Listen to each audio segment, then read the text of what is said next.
सरकार भी ये देख रही है कि ये 5-7 दिन हो जाएंगे, 15 दिन हो जाएंगे, एक महीना हो जाएंगे, भाग जाएंगे ये सैनिक है। पर मैं सरकार को आपके चैनल के द्वारा कहना चाहता हूं कि अब की बार भागने के लिए तो नहीं आए, अभी की बार रुकेंगे। विपक्ष की पार्टियों ने भी तो शोषण किया जवानों का, भेदभाव तो वहीं से निकला है। विपक्ष की पार्टियों ने जो स्टेट गवर्नमेंट में है वो भी, जो क्षेत्रीय दल वो भी भेदभाव कर रही हैं। वो कहते हैं कि सबके हाथ भेदभाव से रंगे हुए।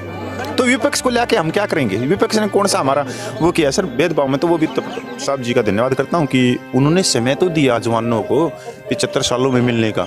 इससे पहले तो पार्टियों देती नहीं थी, जवान जैसे को बुलाती ही नहीं थी। ये मैं धन्यवाद करता हूँ। माननीय रक्षा मंत्री ने भाई हमारे को जहाँ 5 मिनट का समय होता था वहाँ 1-1 घंटे का समय दिया, चाय भी पिलाई, बात भी सुनी। पर उन्होंने एक चीज़ भी बोली कि संख्या बल का महत्व का, तो संख्या बल आप लोगों को दिखाना पड़ेगा। ये हमारे को मतलब एक बहुत अच्छी बात है कि 75 सालों में जो हमारा संख्या बल है 28 लाख का, वो कुछ व्यक्तियों ने दिखाया। तो ये उन्होंने कहा कि संख्या बल जब दिखाओगे, जब सरकार मान जाएगी। जी सर, आज आप लोग का धरना का, यहाँ शांतिपूर्ण धरना का आज 13वां दिन है और आज 13वें दिन के बाद में क्या आज तक सरकार से कुछ बातचीत हुई इस मामले को लेकर? सर सबसे पहले तो मैं खबर हिंद के दर्शकों को और आप पत्रकार आपको भी मैं धन्यवाद देता हूं कि आप जो सैनिकों की जो जायज़ मांगे हैं उसको पूरे देश में पहुंचाने का काम कर रहे हो, यहाँ तक आप सरकार के भी पास में पहुंचाने का काम कर रहे हो। और जो मीडिया वो तो आ नहीं रही, आप जैसे जो भाई जो जायज़ मांगों को है, मैं इसके लिए मैं आपको तहे दिल से धन्यवाद करता हूँ। और सारे व्यूअरों को ये कहना चाहता हूँ कि भाई को ज़्यादा से ज़्यादा इसको फॉलो करो और इसको सब्सक्राइब भी करो और एक दूसरी जगह ये न्यूज़ दे भी। आपने पूछा कि सर सरकार ने कोई हमारे से बात की। सर ये बहुत 75 सालों से ये शोषण होता है, ये जो भेदभाव की एक दिन में नहीं खड़ा हुआ। तो एक बच्चा जब पढ़ता है तो 1 साल लग जाता है उसको एक क्लास उत्तीर्ण करने में। तो ये भेदभाव भी थोड़ा समय लेगी। सरकार भी ये देख रही है कि ये 5-7 दिन हो जाएंगे, 15 दिन हो जाएंगे, एक महीना हो जाएंगे, भाग जाएंगे ये सैनिक है। पर मैं सरकार को आपके चैनल के द्वारा कहना चाहता हूँ कि अब की बार भागने के लिए तो नहीं आए, अभी की बार रुकेंगे। वो देखते हैं कि आगे जो सदस्य हैं, जो पूर्व सैनिक हैं, जो संयुक्त मोर्चा है, वो क्या फैसला लेता है, उसी के अनुसार आगे चलेगा आंदोलन। विपक्ष की पार्टियों ने भी तो शोषण किया जवानों का, भेदभाव तो वहीं से निकला है। विपक्ष की पार्टियों ने जो स्टेट गवर्नमेंट में है वो भी, जो क्षेत्रीय दल वो भी भेदभाव कर रही हैं। आज तक देखा आपने इस देश के अंदर, चाहे वो क्षेत्रीय दल हों, चाहे वो आज जो देश की बड़ी 2 पार्टियां हैं कांग्रेस बीजेपी हैं, ये कभी भी इनकी जो सैनिक प्रकोष्ठ बने हुए हैं उसमें किसी जवान को ये अध्यक्ष बनाते हों। तो भेदभाव में सब है। ये वो कहते हैं कि सबके हाथ भेदभाव से रंगे हुए। तो विपक्ष को लेके हम क्या करेंगे? विपक्ष ने कौन सा हमारा वो किया सर भेदभाव में? तो वो भी तो हम जब भी तो कह रहे हैं ना, क्योंकि सैनिक कभी देखो राजनीतिक नहीं होता है। सैनिक जब बॉर्डर पे खड़ा होता है तो पूरे देश के लिए खड़ा होता है, पूरे देश के लिए गोलियां खाता है। और आज विपक्ष का या नेताओं का, मैं ये देखो, नेता तो सर आपने पता है कि लोमड़ी होते हैं। ये संख्या बल के ऊपर हैवी होके और 4 बातें फोड़ के चले जाएंगे। पर यहाँ पर जो बात है वो राजनीति की नहीं है। यहाँ भारतीय सेना को शक्तिशाली बनाने की बात हो रही है, जो ये धरना चल रहा है। और वो और यह एक वर्तमान सरकार तक अपने हाथ जोड़ के उन तक प्रार्थना की जा रही है कि जो भेदभाव है वो भेदभाव को समाप्त करके समानता का अधिकार दिया जाए, जो आर्टिकल 14 बोलता है। अभी आप इसमें देख लो, ये विधवा पेंशन है पूरा का पूरा कि 2006 में एक TS कर्नल की जो विधवा की पेंशन 5880 थी, वहीं पे हमारे एक जवान की 3500 रुपये थी। आज ये 57,240 तक भी ऊपर पहुंच गई, प्लस DA लगा लो तो ये 72,000 तक भी ऊपर चली गई। और जवान कहाँ बैठा है? जवान की जो विधवा की जो पेंशन है वो आप देखो, आज जवान की विधवा जो 2006 में 3500 रुपये ले रही थी, आज 12,065 रुपये ले रही है। तो ये बहुत बड़ा वो चला है सर, 45,000 का अंतर।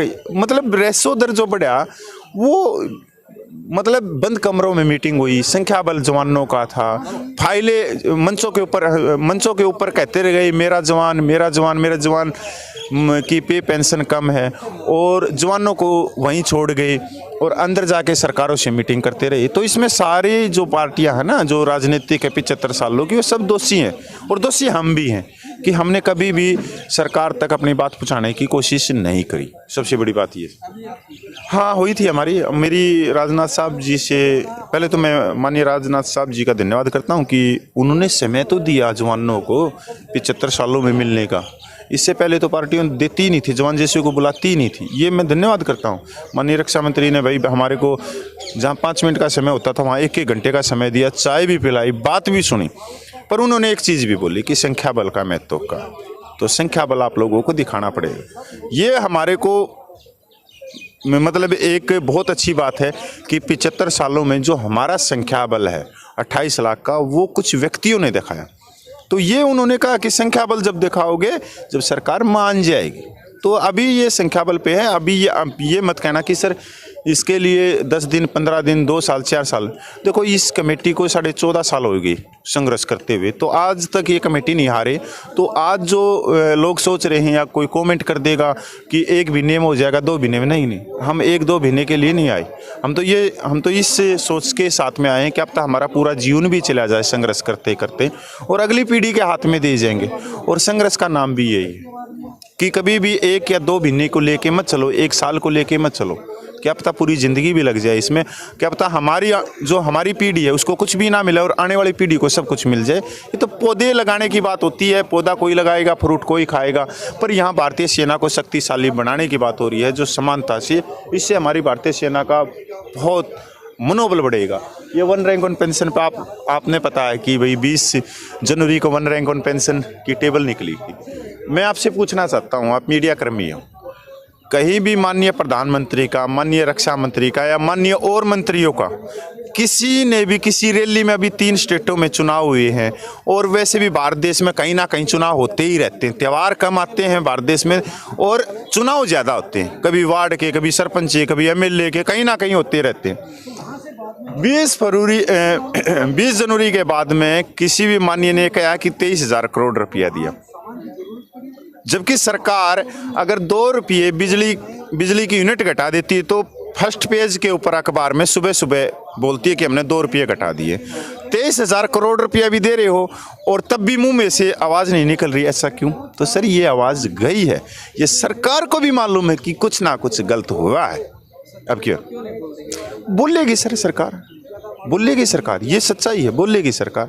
सरकार देख रही है ना हमारे को कि ये चले जाएंगे उठ के, क्योंकि दबाव दूसरा हम सरकार, एक तो सरकार है, दूसरा एक जो दीवार बनाई गई है, जो एक रिटायर्ड अधिकारियों के द्वारा, वो बहुत मजबूत है।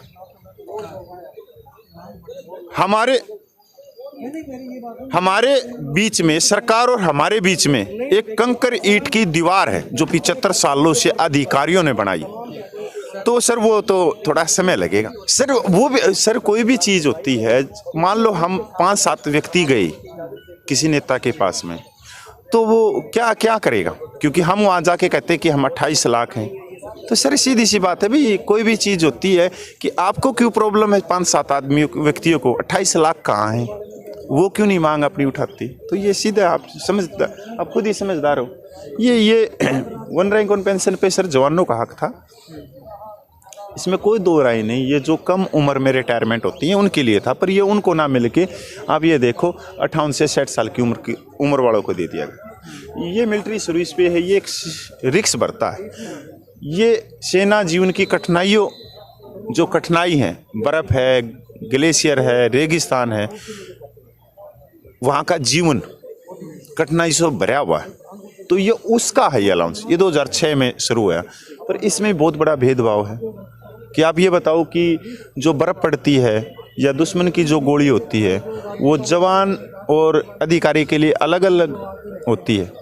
भाई ठंड तो सबको एक समान ही लगेगी और गोली भी एक समान है, गोली किसी से नहीं पूछती जब आती सब नहीं है, और दुश्मन भी एक समान है। या गोली ऐसे आके पूछती हो, जी मैं आप कौन हो, तो मैं कहूँ जी मैं तो सिपाही आदमी हूँ, तो मेरे से हट जाएगी और वो फिर ढूंढने लग जाएगी किसी अधिकारी को। नहीं सर, गोली तो गोली है, निर्जीव एक वस्तु है। तो ये बिल्कुल भेदभाव है। हम यहाँ पैसे की मांग नहीं कर रहे कि भाई जवानों को 15,500 रुपया दिया जाए, नहीं।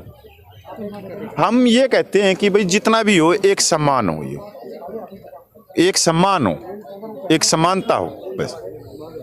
धन्यवाद भाई अपना।